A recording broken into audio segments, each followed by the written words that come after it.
UNICEF-ը, Հայաստանի Հանրապետության առողջապահության նախարարությունը և հանրային հեռուստաընկերությունը ներկայացնում են։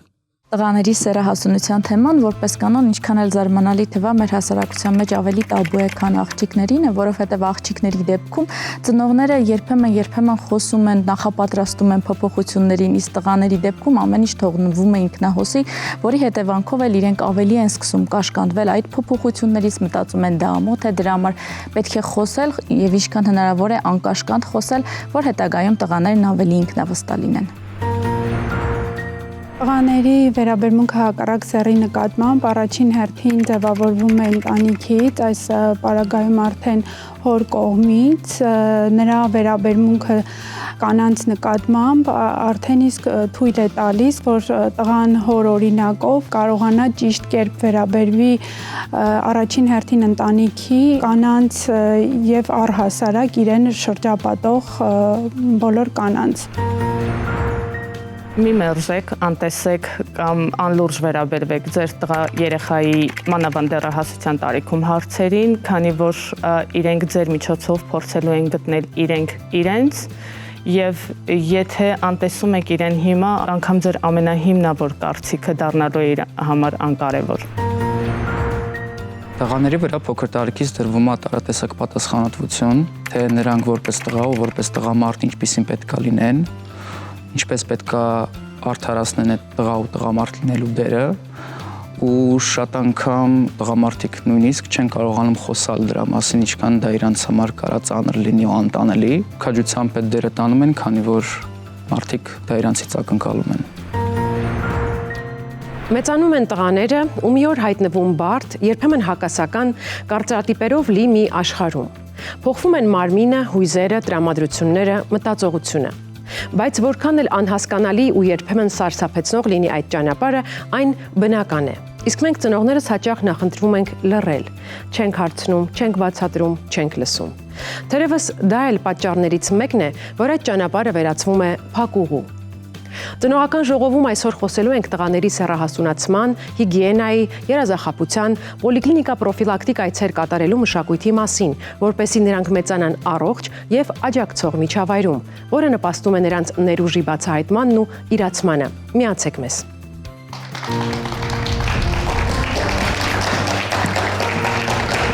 Բարև ձեզ հարգելի ծնողներ, շնորհակալություն, որ այսօր տնօրինական ժողովում եք։ Ուզում եմ քննարկումը գեղամ ձեզ հետ սկսենք։ Փորձեք հիշել ձեզ դեռահասության տարիքում, որոնք էին ձեր գլխավոր անհանգստությունները այն շրջանում, երբ սկսվում է արդեն ֆիզիոլոգիայի, հորմոնալ փոփոխություններ, երբ երեկվա տղուկը վերածվում է արդեն ապագա տղամարդու։ Երևի հիմնական դժվարությունն ու անհանգստությունը նրանում էր, որ երբ որ սկսվել էր սեռահասունացումը ինձ մոտ որպես դեռահաս, կուզենայի ես ամեն ինչի մասին, օրինակի համար խոսալ հորս հետ կամ այլ մի ինչ-որ մի նշանակալի մեծահասակի, որը տղամարդ կլիներ, որը կկարողանար ինչ-որ մի հարցերին պատասխանել, բայց ինչը վերաբերում էր մասնավորապես սեռահասունացմանը, դրա վերաբերյալ կարծես թե հիմնականում տեղեկատվություն չկար, տրվող ոնց որ այդ տղամարդկանց կողմից ու ցավոք սրտի հիմնական ոնց որ աղբյուրը կայանում էր համացանցը համապատասխան մեծահասակների համար նախատեսված նյութերը, որպեսզի ինչ-որ մի ձև կարողանալ հասկանալ այս ամեն ինչը ինչ է, ոնց է տղամարդու մոտ, ինչ կա, ինչ չկա։ Լարվածություն կար սրա վերաբերյալ, ինչեւ որ ամեն մեկս ինչ-որ մի ձև ոնց որ մեր ծնողները ժամանակին ասում են, դե բոլորս է մեծացել ենք, մարդ դարել ենք, հա, մենք էլ ենք մեծացել այսպիսի մարդ դարը, բայց որ հիմա հվեր եմ հիշում, կարիք ունեի դրա մասին խոսալու, նույնիսկ երբեմն նույնիսկ ոչ միայն ես դիմեի, այլ նախաձեռնեին գային առաջարկեին արի խոսանք սրա մասին։ Իրինա, ձեր տղաներից մեկը արդեն մոտեցել է դեռահասության շեմին Եվ արդեն վարդություններ կան, հիմա կպատմեք, մյուսը դեռ փոքր է, 6 տարեկան է, 8 տարեկան։ Ինչ եք կարծում, պետք է արդյոք մի փոքր նախահարցակ լինել եւ օրինակ 6 կամ 8 տարեկանի հետ սկսել ինչ-որ բան խոսել, թե սпасել, որ նա հասունանա բոլոր առումներով ու նոր սկսել զրույցը։ Ես կարծում եմ, որ պետք է սկսել ընդհանրապես շատ փոքր տարիքից խոսել, հենց խոսել սկսում են իրենց հետ անընդհատ պետք է խոսել, որտեղ եթե գալիս ասում ես դեռահասության շեմին ու նոր ես փորձում նախաձեռնել զրույցներ, արդեն չի ստացվի զրույցը։ Իսկ երբ դուք սովոր եք երկխոսելու, դեռահասության տարիքում երկխոսությունը ավելի բնական է ստացվում եւ ոչ դու հատուկ եկել ես այս դասախոսությունը կարդաս իմ գլխին։ Նույն իմ 8 տարեկան տղան դեռ, չգիտեմ, 6 տարեկանից, 7 տարեկանից կարող է գար հարցներ, թե ինչու ես կարիքներս հոգալիս այսպես եմ օգտվում, իսկ իմ հետի աղջիկ այլ կերպ է օգտվում։ Ինչից է այդ փոփոխ, այսինքն իրենք էին գալիս հարցնում։ Եվ տատիկ պապիկների մոտ նույնիսկ զարմանք է լինում, որ ես շատ պարզ բառերով սկսում էի խոսել, շատ բաց բառերով։ Իրենց մոտ դա սկզբում շոկային էր։ Հետո իրենք էլ սովորեցին, որ հա, ես միշտ պիտի բաց խոսեմ իրենց հետ, պիտի ասեմ, որ որովհետև եւ այլն։ Մենք հասկանում ենք, որ բացի նրանից, ինչ մենք կխոսենք մեր երեխայի հետ, ինչ ձևակերպումներով, ինչ բառերով, ինչ հաղորդագրություն կտանք, շատ մեծ ինֆորմացիա կա տանից եւ ընտանիքից դուրս եւ մասնավորապես համացանցում։ Ունեք այդպիսի վախեր, որ համացանցից երեխան կստանա ոչ պատշաճ տեղեկատվություն եւ ինչպես եք փորձում գործ ունենալ այս իրավիճակի հետ։ Միանշանակ կա նման վախեր, թե տղայի թե աղջկա պարագայում հիմա այդ վախերը առավելագույնին են հասել, որովհետև յուրաքանչյուր ունի իր հեռախոսի, իր անձնական տարածքը, ու ես իմ մոտ այսպիսի մի բան եմ մշակել, հետևել իրան մի քիչ հեռվից, բայց ինքը նաև գիտի, որ ես իրան հետևում եմ, բայց հեռվից։ Անկախ նրանից, թե մենք ինչքան խելացի ենք կարծում, որ մեր երեխան կա, բայց թե սոցիալական հարթակներում, թե դրսից եկած ինֆորմացիան մենք չգիտենք, ինքը թեկուզ զուտ փորձի կամ հետաքրքրության համար ինչպես կօգտագործի։ Ամեն դեպքում կարծում եմ, որ հետևել, բայց հեռվից, բայց ոչ ճնշող այդ հայացքով կամ հետապնդում չդառնալ ծնողի հետ հեռվից հետևելը ամեն դեպքում ճիշտ է։ Իրինա, դες համար մի փոքր լրացնեմ հարցը։ Եթե ծնողը նկատում է, որ երեխան հետևում է ինչ-որ էջերի, որոնց բովանդակությունը 18+ է, ձեր կարծիքով ինչպիսին պետք է լինի ծնողի արձագանքը։ Ընդհանրապես նման իրավիճակներում, նման ինչ-որ հարցեր էլ որ տալիս է, որ դեռ իր տարիքի համար մեծ են գուցե, ես այնքան բնական եմ խոսում, ոնց կխոսեմ, չգիտեմ, ատամները լվանալու մասին, որտեվ դա մեր մարմնի էլի մի մասն է, մեր կյանքի առօրյայի մի մասն է։ Ես ինքս չեմ սկսում լարվել, որ ինքը այդ լարվածությունը իրեն չփոխանցվի, եւ մտածի կարող է չպիտի ասեի, փորձում եմ։ Նման պարագաներում մեր Զարմիկը, որը բժիշկ է, ես դիմում եմ իրեն եւ խնդրում եմ, որ գիտես, մենք այսենց հարցերի շուրջ հետաքրքրվածություն ունենք ու կարիք կա նուրբ մոտեցում այս հարցին եւ հա դա նույնպես նպաստում է որ ճիշտ զարգացում լինի, այսինքն լինի ճիշտ մոտեցում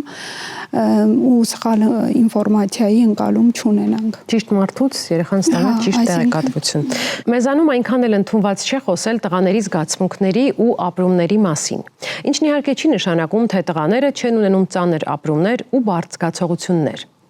Ինչն է ամենադժվարը տղամարդ դառնալու ճանապարհին։ Այս հարցով մտածել ենք մեր երկրի տարբեր անկյուններում ապրող մարդկանց։ Իսկ հետո խնդրել ենք հոգեբանին վերլուծել կանանց եւ տղամարդկանց պատասխաններում նկատվող օրինաչափությունները։ Հիմնականում ինչ դժվարությունների են բախվում տղաները չափահաս դառնալու ճանապարհին։ Օրգանիզմում տեղի են ունենում շատ կարևոր փոփոխությունները, որոնք արտահայտվում են նաև վիզուալ, երևում են արտաքինից, ու սա շատ երեխաների անհանգստացնում ու վախեցնում է, քանի որ յուրաքանչյուր տղա երեխա չի, ով հասկանում է, որ ինչ կատարվում է իր օրգանիզմում, դա նորմալ է, եւ նրանք ամաչում են զրուցել այս թեմայով իրենց ծնողների հետ ու հարցեր տալ նրանց։ Տղաները երբ արտանում են, իրենց մոտ առաջանում է ցանկություններ, այդ թվում նաև սեռական բնույթի, եւ իրենք չեն հասկանում ինչն է նորմալ եւ ինչն է աննորմալ։ Լինում են դեպքեր եւ այդ տարիքում երեխաները 14-15 տարեկան տղաները չեն հասկանում, որ պետք է հարգել աղջիկա սահմանը եւ եթե ինչ որ բան նույնիսկ չի ստացվում, պետք չի իր հետևից խոսել եւ տարածել ինչ որ կարելի ասել պապասանքներ։ Կարող է հիգիենական ինչ-որ խնդիրներ առաջանալ, հիգիենային չհետևեն, չլողանան շուշուտ, հանրավարտիքներ չփոխել։ Լսում ենք, թե ինչպես են մեծահասակները տարիքով մի փոքր ավելի մեծ երեխաները կամ ընդհանուր միջև նրանց ուսուցիչները սեռական բնույթի ոտնձգություններ կատարում նրանց հանդեպ։ Շատ կարևոր է ծնողների դերը այս հարցը լուծելու համար, որովհետև այս դեպքերի մեծամասնությունը հիմնականում երեխայի ոչ պատշաճ տեղեկացված լինելու հետևանք է։ Խիստ ցանկալի է, որ սեռահասունացման ընթացքում հայրիկները կամ որևէ այլ հեղինակավոր տղամարդ երեխայի համար խոսեն իր կենսաբանական փոփոխությունների եւ սեռահասունացման վերաբերյալ։ Շատ կարեւոր է, որ տղամարդկանց խոսակցությունը արժանապատվությունը ավելի ստորացնող կամ ծաղրող կամ որևէ արհամարհական բնույթ չկլի, որովհետեւ այս տարիքում իրենք շատ նաեւ զգայուն են ցանկացած որևէ բանի, որը ցույց կտա մեծահասակի ավելի դոմինանտ դիրքը իրենց նկատմամբ։ Օրինակ նախկինում եթե հասարակ կատակներին կարող էր շատ հանգիստ արձագանքել, հիմա շատ ավելի սուր է արձագանքում, հատկապես եթե այդ կատակները հնչում են հակառակ սեռի կողմից, թեկուզ հենց մայրիկից կամ քրոջից կարող է ավելի կտրուկ արձագանքել, ավելի ագրեսիվ վերաբերվել ու դնել իր սահմանները։ Շատ հարցեր են առաջանում այս աշխարհը ընկալելու, ընդհանուր հարաբերությունները ընկալելու տարբեր, դրա համար տենց կարող են փակվել։ Արտաքինի նկատմամբ բավական հետաքրքրություն է մեծանում, երկար կանգնել հայելու առաջ, չգիտեմ, ընտրել սանրվածքը, ինչպես ավելի սազում կամ հագուստի հանդեպ ավելի բծախնդիր լինել եւ իմ դիտարկումներով, ինչքան որ ես եմ տեսել, շատ մամաներ նկատողություն են անում, այսպես մի արա սիրուն, չի գեշա եւ այլն, ինչը կարծում եմ այդքան էլ լավ չի, ճիշտ չի, ընդհանրապես մտնել է դաշտ, կարծում տղաները իրենք ավելի լավ գիտեն եւ պետք է հասկանան հենց փոքրուց, թե ինչպես է իրենց ավելի լավ սազում։ Տղաների էմոցիոնալ ֆոնը այդ ընթացքում փոխվում է, նրանք կարող են եւ ագրեսիվ վարքագիծ դրսեւորել եւ մեկուսանալ։ Կանայք կարող են անդրադառնալ, հա, օրինակ տղա երեխաների արտաքին ավելի երկրորդային սեռական նշաններին, արտաքին փոփոխությունների վրա։ Այս խոսակցությունն էլ իր հետ պիտի էլի հիմնված լինի հարգանքի վրա եւ չամաչացնելու վրա։ Այսինքն երեխային չասենք, օй, ինչ ամոթ է, որ սա չես անում, մյուսները այսպիսի բան կնկատեն եւ քեզանից օրինակ զզվեն կամ իրենց տհաճ կլինի, այլ պիտի երեխայի հետ խոսենք եւ բացատրենք ինչու է կարեւոր այսպեսին լինելը եւ ստեղծենք այն բոլոր անհրաժեշտ պայմանները, որոնք որ կօգնեն, որ երեխան օրինակ հետևի նույն հիգիենային, ավելի հա կոկիկ դուրս գա հասարակական տարբեր վայրերում։ Ընդհանուր առմամբ դիտարկելով, հա, եւ տղամարդկանց եւ կանանց պատասխանները կարելի է մի փոքր առանձնացնել։ Տղամարդիկ ավելի շատ շեշտադրել են տղա երեխաների կենսաբանական ֆիզիոլոգիական զարգացումը, կանայք հիմնականում կենտրոնացած էին հուզական ֆոնի փոփոխությանը եւ իրենց հարաբերություններին, օրինակ հակառակ սեռի հետ, եւ երբ որ սկսում են ավելի բուռ են արձագանքել եւ այս տարիքում հնարավոր է նույնիսկ ավելի մի փոքր կտրուկ լինեն եւ կոնֆլիկտներ ավելի հաճախ տեղի ունենան նույն հակառակ սեռի հետ։ Դեռահասության սեռահասունացման փուլերը խիստ խոցելի են դարձնում տղաներին հենց թեկուզ միայն այն պատճառով, որ սկսում են այլ լույսի տակ տեսնել սեփական մարմինը։ Առօրյա գործողությունների մի փունջ, որը դեռ 3 ծնողների հոգացության տակ էր, այսօր արդեն դեռահասի հոգսն ու անելիքն է։ Այդ խմբում կարևոր տեղ է զբաղեցնում հիգիենան։ Առանցքային մի քանի կարևոր հարց կքննարկենք սեքսապաթոլոգ Սևադա Հակոբյանի հետ։ Բարև ձեզ։ Բարև ձեզ։ Խնդրում եմ հուշեք մեզ դիտող ծնողներին,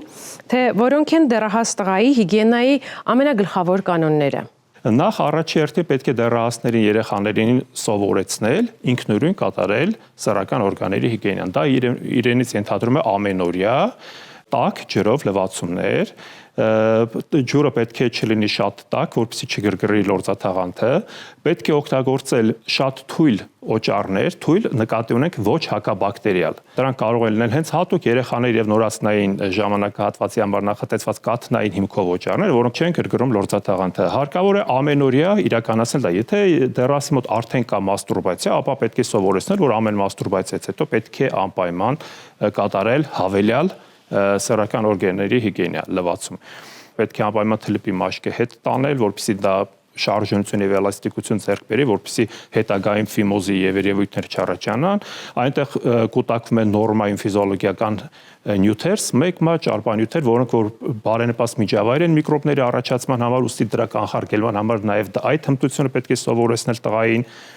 Եվ այն, որ ամեն լոգանքից հետո, ամեն հիգիենիկ լվացումից հետո պետք է փոխել անդրավարտիքը, կրել բամբակյա,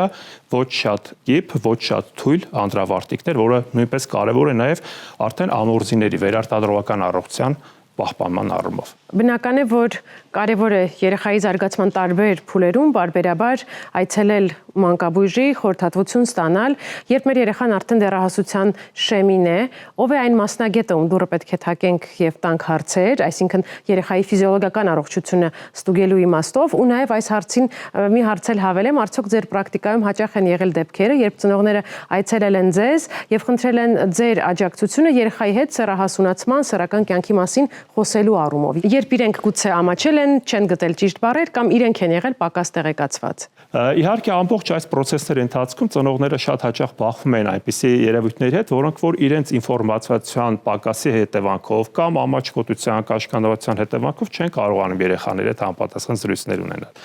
Եվ խնդրում են մեզ, որպեսզի մենք երեխայի հետ դեռասի հետ կամ առանձին զրուցենք, վեր հանենք արդյոք նրան անհանգստացնող որևէ խնդիր կա թե ոչ, նրա հոգեսեռական զարգացման կամ մարմնասեռական զարգացման ընթացքում եւ տանք այդ process-ների ճիշտ մեկնաբանումը եւ լուծումը։ Իսկ հիմա տղաների սեռահասունացմանը վերաբերող մի քանի կարևոր իրավիճակ քննարկենք ծնողների հետ։ Խնդրում եմ միացեք մեզ։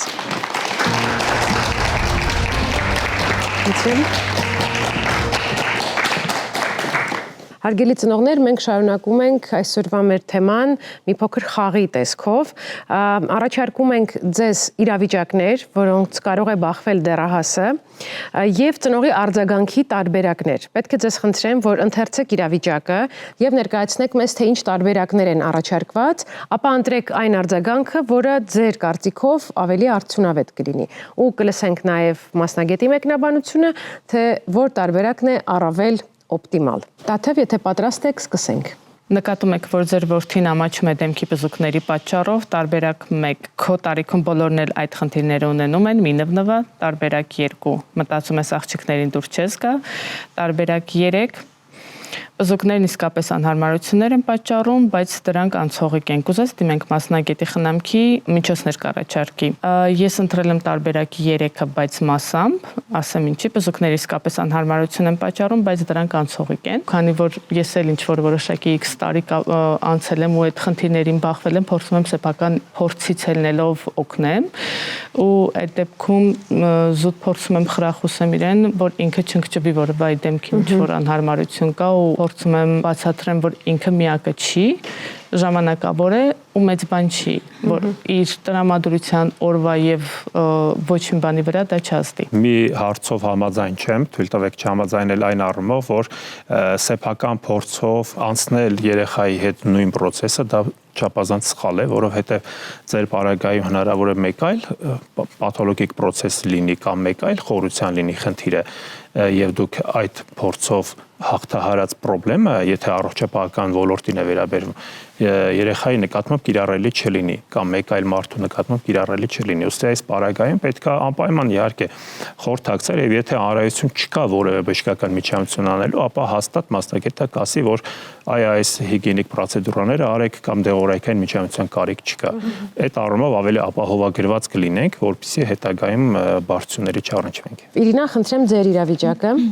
Դուք տեսնում եք, որ ձեր տղան խուսափում է լոգանք ընդունել։ Տարբերակ 1. Ինչքան կարելի է քեզ նույն բանն ասել, վրայիցդ հոտ է գալիս, չես ամաչում, մեծ մարդ ես։ Տարբերակ 2. Լավ էլի քո գործն էլ չեմ ասելու։ Տարբերակ 3. Գիտեմ, մեկ-մեկ ցանկություն չունես կամ մոռանում ես, բայց հիգիենան շատ կարևոր է առողջության եւ քո ինքնավստահության համար։ Ինչ անենք, որ դա դառնա քո ամենօրյա գործողությունների մի մասը։ Տրամաբանորեն տարբերակ 3-ը, բայց լրացումներով։ Լավագույն տարբերակը այո, բերել ինքնագիտակցման, որ ինքը ընտրի լոգանքի տարբերակը, բայց երբեմն օրինակը եւս օգնող է, օրինակ երբ իրեն բերենք, հիշում ես տրանսպորտի մեջ ցանկացար այս տղամարդու կողքին նստել, որովհետեւ վրայից հոտ առար, դուք ուզես քո կողքին էլ չցանկանան նստել, նման օրինակները ավելի շոշափելի են դարձնում մղումը եւ թերևս երևի լավագույնը այնա, որ ծնողներն էլ լողանան, որովհետեւ երբ որ ուզում ես երեխան լոգանք ընդունի, բայց ծնողների համար դա ամենօրյա գործողություն չէ, երբ սեփական օրինակը չեն տեսնում, հետեւաբար դա խոսքով ասել է ուղղակի դառնում է ձևական բնույթ։ Շնորհակալ եմ շատ։ Այստեղ արձագանքի մի տարբերակ կար, քեզնից վատ հոտ է գալիս, կարծես ծնողը այդպես է փորձում բացատրել երեխային, որ երեխան տհաճ է, որովհետև հոտ է գալիս։ Ես գիտեմ, որ երեխաները շատ զգայուն են եւ նման տիպի արձագանքը խիստ անցանկալի է։ Ինչու՞։ Կարող է երեխայի մոտ կոմպլեքսավորվածության եւ կաշկանդվածության առիթ հանդիսանա, պատճառ հանդիսանա եւ հետագայում նա ինքը իր հետագա սոցիալիզացիայի առումով ունենա լուրջ խնդիրներ, դառնա ինքնափոփ։ Դա շատ չափազանց սխալ է եւ եթե մենք նկատում ենք մանավանդ դեռասային տարիքում որևէ պրոբլեմային իրավիճակ երեխայի մոտ, ապա պետք է չնշենք դա, չշեշտադրենք, այլ շատ ճիշտ ասեց Իրինան, այլ ընդհանուր համատեքստով օրինակով ցուցադրել այնպիսի փոխհարաբերություն, որտեղ որ նա կհասկանա, որ այս խնդրի խուսափելու համար պետք է կատարի այս գործողությունները։ Պարմենույք, խնդրեմ հնչեցրեք ձեր իրավիճակը եւ ծնողի արձագանքի ձեզ բաժին հասած տարբերակները։ Նկատելով իր մարմնի եւ մտածողության հետ կատարվող փոփոխությունները, նոր ցանկությունները, ձեր որդին հարցնում է. այս ամենը նորմալ է։ Տարբերակ առաջին, նորմալ է։ Տվածդ հարցն է աննորմալ։ Տարբերակ երկրորդ, անիմաստ բաներ ես մտածում, պարապես։ Տարբերակ երրորդ, իհարկե նորմալ է, այն ինչի մասկում ես, զգում են քո հասակակիցների մեծ մասը, մեծանում եք, փոխվում եք, այդպես պետք է լինի, բայց եթե ուզում ես կարող ես ասել, թե կոնկրետ ինչն է քեզ մտահոգում, կպատասխանեմ։ Ընտրել եմ տարբերակ երրորդը եւ այո, կարծում եմ, որ երևույթը նորմալ է եւ պետք է ամեն մի արձագանքին, որ անհանգստացնում է, տալ լիարժեք պատասխան, որ նախ չկաշկանդել երեխային եւ հետո որ չհեգնել, չծաղրել, տարիքային այդ անցումային տարիքների ճգնաժամի մեջ հայտնվելու պատճառ չդառնա։ Գեղամ, խնդրեմ, ինչ իրավիճակ է եւ ինչ տարբերակներ պատասխանի։ Տղան ասում է, ինձ հետ քնած ժամանակ տարօրինակ բան է լինում, անդրավարտիքս թրջվում է։ Տարբերակ 1. Չես ամաչում, այս տարիքում նման բան է սարսնում ինձ։ Տարբերակ 2. Լրիվ նորմալ է, բայց դրա մասին խոսելու կարիք չկա։ Լողացիր, հագիր նորը։ Տարբերակ 3. Ապրես, որ խոսեցիր։ Դա կոչվում է երազախաբություն, ու շատ տղաների հետ է պատահում։ Կարող ենք ավելի մանրամասն խոսել, եթե ուզում ես։ Իմ համար ստե ակնհայտ է, որ երրորդ տարբերակն է ոչ միայն ես ընտրել եմ, այլ ես կհորդորեի, որ ցանկացած ծնող կապ չունի, դա պապայա թեմամայ ընտրել այս տարբերակը, որովհետև ցավոք սրտի ես որպես մասնագետ շատ առնչվում եմ նման պատմությունների, որ ամոթանք է տրվում տենց բաների համար եւ հետո այն տղաները, որոնք գնում են զինվորական ծառայության եւ եթե ունենում են նմանատեսակ օրինակներ ծառայության ժամանակ եւ չիմացության պատճառով ինչ որ մի մարդկանց կողմից կարան ենթարկվեն ծաղրի եւ այլն, իսկ մենք գիտենք, թե ինչքան փակամակարգ է օրինակի համար զինված ուժերը ու այդ ամեն ինչը կարող բավականին մեծ դիսկոմֆորտի ու դիստրեսի պատճառ հանդիսանալ։ Պարոն Հակոբյան, կարծում եմ այստեղ հարկ է բացատրել երևույթը եւ ծնողներին հուշել ճիշտ արձագանքի եղանակը։ Այո, իհարկե, առաջին երազախաբությունը կամ պոլուցիան, այսպես բժշկական լեզվով ասած, ինքը համարվում է սեռայության մի կարևորագույն փուլ, երբ որ արդեն ավարտված եւ ձևավորված է սերմ առաջացման համակարգը եւ արդեն դա սերմնայողի դուրս գալն է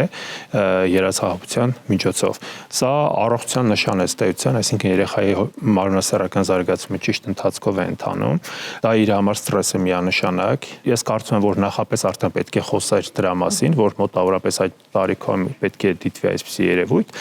Եվ ըստ էության գլոբալ իմաստով մաստուրբացիայի վերաբերյալ կամ ձեռնաշարժության վերաբերյալ պետք է անպայման դեռասին սեռայության նախապատրաստել եւ ասել դրա մասին, որպեսզի ինքը չկարդա բազմաթիվ ինֆորմացիաներ, համացանցում սարսափելի աղավաղված եւ վատ ինֆորմացիաներ կան եւ հենց մաստուրբացիայի վերաբերյալ կան չափազանց սխալ ինֆորմացիաներ, որ դա կարող է բերել կուրության, դա կարող է բերել ողնաշարայի խնդիրների, ողնուղեղի խնդիրների եւ այլ, ու բացարձակ դա սուտ է եւ դա ընդհանուր առողջ ֆիզիոլոգիական գործունեության մի դրսևորում է, որը իհարկե ունի իր ֆիզիոլոգիական ձևերը, մաստուրբացիա եւ կա պաթոլոգիկ տեսակներ, որոնք արդեն ծնողների պետք է շարժության կենտրոնում լինեն։ Ֆիզիոլոգիական այն է, երբ որ ըստ էության երեխային դեռասին չի խանգարում, չի խոչընդոտում նրա ընդհանուր գործունեությանը, առողջությանը կապված ուսումնական process-ներին եւ չի կրում սևեռուն եւ կպչուն բնույթ։ Որպես մեր այս հատվածի ամփոփում պետք է խնդրեմ կարևոր հուշում ծնողներին, որ պետք է իմանան բոլոր այն մեծահասակները, ում ընտանիքում կան դեռահաս տղաներ։ Պետք է ասել, որ մեր պոլիտիկական համակարգում կանոնակարգված կան պրոֆիլակտիկ սկրինինգային հետազոտություններ, որոնք պետք է մենք լսենք եւ ենթարկվենք մեր մանկաբույժների կանչերին։ 12 տարեկան հասակում կա արյան հետազոտություն, որի համար հատուկ կանչում են 14-15 տարեկան հասակում իրականացվում է կոնքի խոռոչի, որովայնի սոնոգրաֆիկ հետազոտություն, վահանագեղձի հետազոտություն, կատարվում է արյան հետազոտություն, մեզի հետազոտություն, հստակ տարիքային խմբերում կա պրոֆիլակտիկ սկրինինգային այցեր եւ հետազոտություններ, որոնք որ արյան հեմոգլոբինի հետազոտություն, որոնք որ թույլ են տալիս նախապես պարզելու եւ կանխարգելելու տեղ գտած որոշակի խնդիրներ եւ մենք արտակոս կարող ենք տեսնել, որ մեր երեխան լավ ուտում է, լավ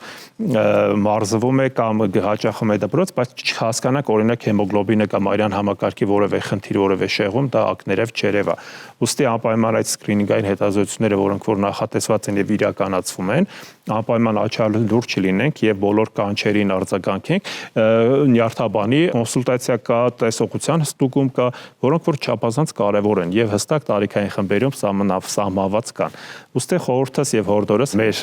երեխաներին առողջության նկատմամբ լինենք շատ ուշադիր։ Շնորհակալ եմ շատ, որ այսօր եկաք մեր տաղավար ու բերեցիք այն կարևոր մասնագիտական դիտարկումները, որոնց ականջալուր կլինեն եւ իրենց ծնողական գիտելիքների զինանոցում կարևոր տեղ կհատկացնեն այն տեղեկատվությանը, որ դուք մեզ տրամադրեցիք այսօր։ Սեռահասունացումը միայն ֆիզիկական ներքին ու արտաքին փոփոխությունների մասին չէ։ Շատ նուրբ հարցերի մի խումբ էլ կքննարկենք մեր հաջորդ հյուրի հետ։ Սեռահասունացման տարիքում գտնվող տղաների ծնողներին լռելիային միավորում է անհանգստությունների նույն խումբը։ Տղայի վերաբերմունքն ու վարքը աղջիկների հանդեպ։ Ինչպես է այն ձևավորվում, ինչպես օգնել տղային չանցնել թույլատրելիի սահմանը, ինչպես նկատել վտանգի նշանները։ Ծնողական ժողովին միացել է հոգեբան Մարիա Համբարձումյանը։ Բարև ձեզ, Մարիա։ Բարև ձեզ։ Բնական է, որ կատարյալ աշխարհում, իդեալական աշխարհում բոլոր ծնողները երազում են, որ իրենց տղաները մեծանան ու դառնան ազնվազարմ ասպետներ։ Երբեմն իրոք այդպես պատահում է, երբեմն ոչ։ Ինչպես ձևավորել առողջ, adekvat եւ հարգալից վերաբերմունք հակառակ սեռի հանդեպ։ Շատ կարևոր է, որ այդ ամեն ինչը ձևավորվի դեռ վաղ մանկությունից, որովհետեւ դա մեկ օրում սովորելու հմտություն չէ։ Ու դա երեխան նախ եւ առաջ տեսնում է իր ընտանիքում, իր սոցիալականացման առաջնային փուլում, երբ որ ինքը տեսնում է հենց իր հայրիկի վերաբերմունքը իր մայրիկի նկատմամբ։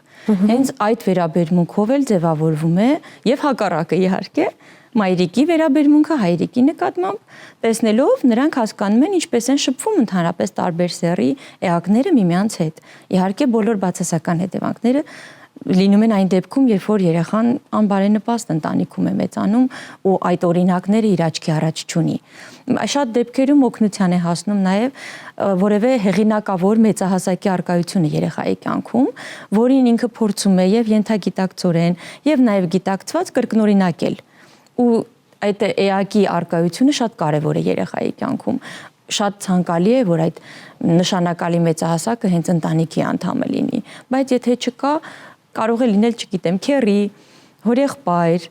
մեծ եղբայր, ով իր օրինակով շատ ավելի մեծ դեր կարող է խաղալ երեխայի սոցիալականացման հարցում, հարգալից հարաբերությունների ձևավորման հարցում։ Ինչպես խոսել տղայի հետ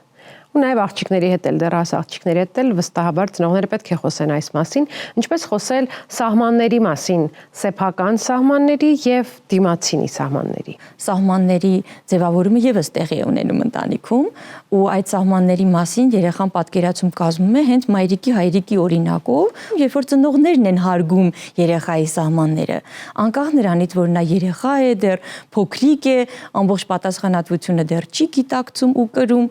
երեխան պետք է զգա, որ ծնողները իրեն հարգալից են վերաբերվում ու ինքը պատասխանատու է իր գործողությունների համար։ Այդ անձնային սահմանները շատ կարևոր են, քանի որ երեխան նաև սովորում է իր անձը պաշտպանել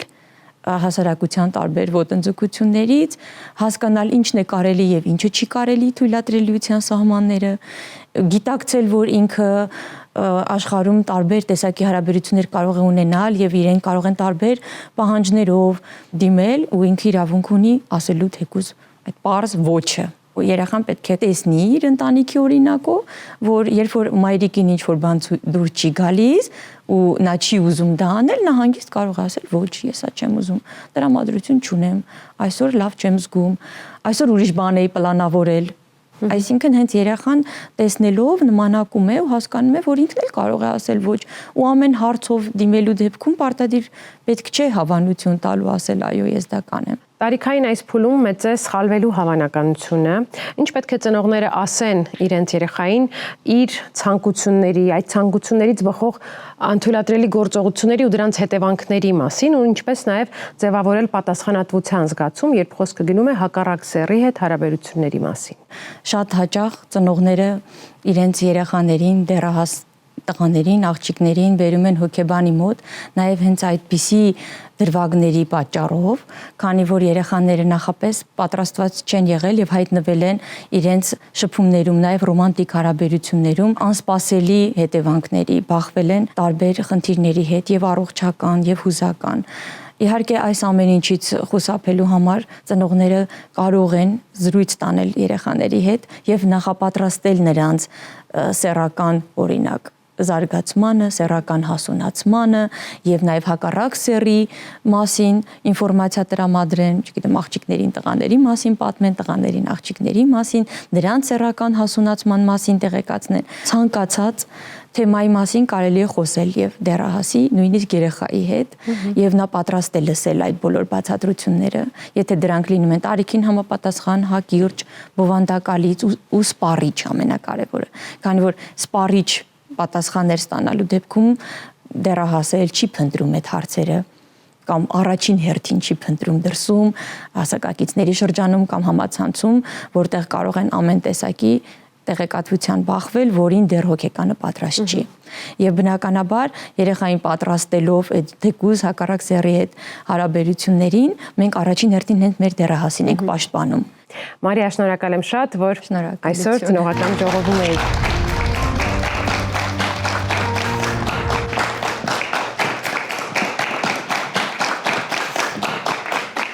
Այսքանով պետք է ամփոփենք այսօրվա մեր ծնողական ժողովը, մեր հանդիպումը, եւ ինձ հետաքրքիր է թե որոնք են այն կարևոր մտահանգումները, որ տանում եք այսօր ձեզ հետ մեր տաղավարից ու կցանկանայիք նաեւ փոխանցել մեզ լսող ծնողներին, խնդրեմ։ Իմ կողմից կուզեմ որպես ուղերձ ծնողներին շատ շփվեն իրենց երեխաների հետ անկախ տարիքից եւ սեռից, փորձեն լինել ոչ միայն մայր կամ հայր, այլ նաեւ ընկեր, չմտածել, որ կա թեմա, որ պիտի չշոշափել երեխաների հետ։ Ցանկացած թեմա ավելի ճիշտ, ավելի հստակ կարելի խոսել ծնողի հետ եւ իմանալ ավելի ճիշտ ինֆորմացիա ծնողից, քան դրսում մոտավոր պատկերացում ունեցող երեխաների հետ։ Շնորհակալ եմ։ Թերևս եզրահանգումն այն է, որ չկան անիմաստ հարցեր կամ պարզապես ծնողներ, որոնք պատրաստ չեն որոշ հարցերի պատասխաններ տալու, եւ եթե մենք ծնողներս չպատրաստվենք այդ հարցերին դեմ կանգնելու եւ պատասխանելու, միևնույն է այդ հարցերը իրենց պատասխանները գտնելու են։ Ավելի լավ է մենք մեր հեղինակությամբ կարողանանք պատասխանել ու ուղղորդել, որովհետեւ այնինչ այսօր սերմանենք, արդեն ավելի հասուն տարիքում մենք տեսնելու ենք դրա արտացոլանքը։ Շնորհակալ եմ, խնդրեմ։ Ես առանձնացնեմ հիգիենայի հետ կապված, որ պետք է շեշտադրել, որ դա առօրյայի մի մասնիկն է, կարևոր մի մասնիկը, ու երբ դեռահասության շրջանում փորձում են հրաժարվել, այս դեպքում կարևոր է շեշտադրել երեխայի համար, որ շատ անուշ է զբուրում, երբ օրինակ լոգանքից հետո կամ երբ մաքուր հագնված է, շեշտադրումը դնել լավի վրա, ոչ թե հակառակ դեպքում, ու կարծում եմ, որ այս դեպքում արդեն հաղթանակը գրանցի ծնողը։ Շնորհակալ եմ, Գեհամ, խնդրեմ։ Գիտեք ինչ մասն այսօր մտածում մեր զրույցներից հետո, որ բավականին մեծ կարևորության կարիք կա այն հարցում, որ պիսի պայմանական ասած հակառակ սեռին չնեղացնել, չվնասել, իսկ իրականում մենք տղաներս ու տղամարդիկ դրան այդպես բնորոշ վարք ունենք, ինչպես եւ ցույց է տալի մարդկանց կյանքն ու փորձառությունը, կապ չունի դա գիտակցված է թե ոչ, բայց մենք ինչ որ մեր պատկերացումներից ելնելով կարողանում ենք վնասել կանանց ցավոք սրտի։ Ու ստեղ կարևոր է, որպեսզի մենք կնոջը ու աղջիկներին տեսնենք որպես անհատներ, առանձին անհատականություններ ու մարդիկ ու հաշվի նստենք նրանց կարիքների, ցանկությունների եւ կարծիքների հետ, այլ ոչ թե մերը որպես տղամարդու մեծ կշիռ ունեցող խոսք, որը ընդունված է այդպես համարել, ներկայացնենք իրականության տեղ կամ պարտադրենք նրանց։ Տղայի չափահաս դառնալու ճանապարհը չի սկսվում բանակ զորակոչվելուց։ Այդ ճանապարհը սկսվում է ձայնի տեմբրի փոփոխության հետ, մարմնի տարբեր հատվածներում նոր հայտնված մազերի հետ եւ այլն։ Բայց շատ ավելի կարեւոր մի ցուցիչ էլ կա։ Տղամարդ դառնալու կարևորագույն վկայություններից է այն, որ նա ունի հարց ու այն բարձրաձայնելու ինքնավստահություն։ Լինել ծնող նշանակում է լինել կողքին իբրև կողմնացույց, իբրև փարոս, իբրև պատ, որի հետևում կարելի է հանգիստ շունչ քաշել։ Թող բոլորից հաջողվի մեծացնել տղամարդկանց, որոնք ամաչելու փոխարեն կխոսեն, կլսեն, կհասկանան ու մի օր էլ իրենք կդառնան օրինակելի հայր։ Սիրելի հյուրեր, շնորհակալ եմ շատ, որ այսօր ծնողական ժողովում էիք, միասին իրականություն դարձրինք այս կարևոր քննարկումը։ Իսկ մենք կհանդիպենք հաջորդ ծնողական ժողովում մեկ շաբաթից։